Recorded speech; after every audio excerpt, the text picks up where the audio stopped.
A Fundação SCP, Secure Contain Protect, é uma organização fictícia de ficção científica. Vamos dar uma olhada mais detalhada em quem é a Fundação SCP, o que eles fazem e por que eles são importantes para a humanidade.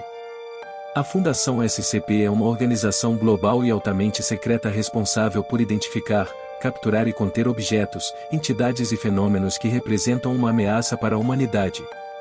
Esses objetos são denominados SCPs, que significa Secure Contain Protect, segurar, conter, proteger.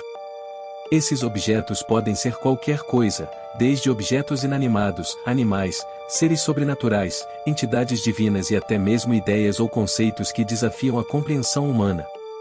A Fundação SCP tem como objetivo manter esses objetos em instalações secretas e altamente seguras, onde são estudados e controlados pelos pesquisadores da Fundação SCP, que utilizam tecnologia avançada e procedimentos rigorosos para garantir que esses objetos não escapem ou causem danos. Cada SCP é classificado com um número de identificação único e uma classe de ameaça, que varia de safe, seguro, Euclid, inconstante, racketeer, perigoso. Essas classes de ameaça indicam o quão difícil é para a Fundação SCP conter um determinado SCP. SCPs safe são fáceis de conter e apresentam pouco ou nenhum risco para a humanidade, enquanto SCPs Keter são altamente perigosos e requerem procedimentos de contenção mais rigorosos.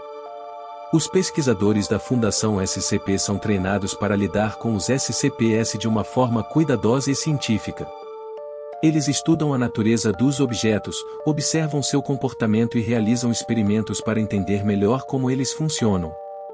Alguns SCPs têm habilidades especiais que podem ser úteis para a humanidade, e os pesquisadores trabalham para descobrir como utilizá-las de maneira segura e benéfica. No entanto, nem todos os SCPs são benignos. Alguns são extremamente perigosos e podem representar uma ameaça à vida humana ou à existência da humanidade como a conhecemos. A Fundação SCP trabalha incansavelmente para garantir que esses objetos não caiam em mãos erradas ou fiquem fora de controle.